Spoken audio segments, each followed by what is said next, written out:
గత ప్రభుత్వం అభివృద్ధి కార్యక్రమాల విషయంలో చాలా ముందుంది.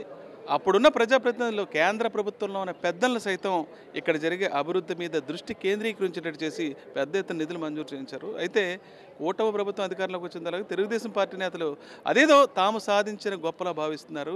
ఇప్పటి కార్యక్రమాలను తమకు అన్వయించే విధంగా ప్రయత్నాలు చేస్తున్నారు. సార్ చెప్పండి, రాజమండ్రిలో రైల్వే స్టేషన్ చూసినా, ఎయిర్పోర్ట్ చూసినా, బోరంపూడి ఫ్లైఓవర్ చూసినా అది టీడీపీ గొప్పలా లేదా గతంలోని బీజేపీ స్థానిక నేతలు చేసినట్టు అన్వయించుకునే ప్రయత్నం జరుగుతుంది, ఏమంటారు? ఒకటే అండి, ఇవాళ గతంలో మోరంపూడి ఫ్లైఓవర్ గురించి అసలు ఆ హిస్టరీ అక్కడికి వెళ్ళి ఏ చెట్టుని అడిగినా పుట్టని అడిగినా కూడా చెప్తాయి. మన పాత్ర ఏంటి, వాళ్ళ పాత్ర ఏంటి, అసలు మురళీమోహన్ గారు చేసింది ఏంటి, ఆయన్ని ఇక్కడ తీసుకుని వచ్చి అది నేనే చేశానని చెప్పుకుంటే పోనీ చెప్పుకోండి, పోయిందే ఉంది. అది మీరు ఏదే శిలాపలకాలు అయితే చెరపగలరు కానీ ప్రజల గుండెల్లోంచి పేరు చెరపలేరు.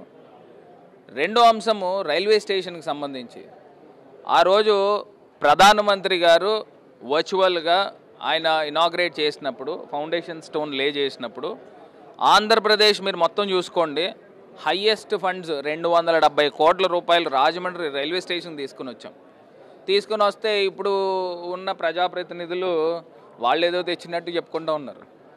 అసలు నాకు ఒకటి ఆశ్చర్యం అనిపిస్తూ ఉంటుంది, ఇది 3 సంవత్సరాల యొక్క కృషి.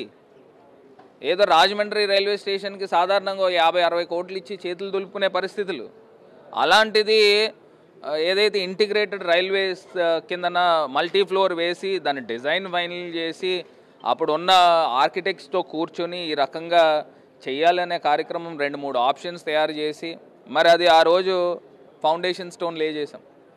అదే రకంగా అప్పుడు మోరంపూడి ఫ్లైఓవర్ జరిగినప్పుడు కూడా సాక్షాత్తు నితిన్ గడ్కరీ గారిని రాజమండ్రి తీసుకొచ్చా, స్పెషల్ ఫ్లైట్లో రాజమండ్రి.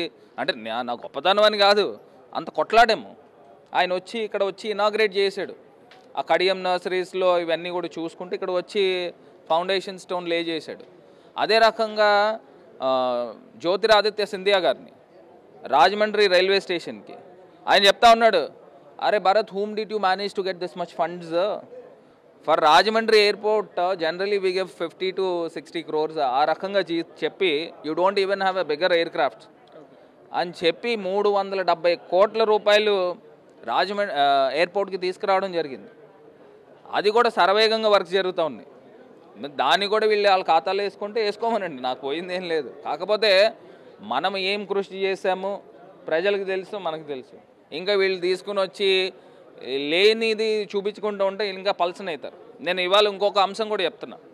ఇప్పుడు ఏదైతే ప్రస్తుత ఎంపీ గారు ఉన్నారో వారికి చెప్తా ఉన్నా, రాజమండ్రికి ఔటర్ రింగ్ రోడ్ శాంక్షన్ తీసుకుని వచ్చాను, దానికి ఫండ్స్ అలొకేట్ చేయించండి.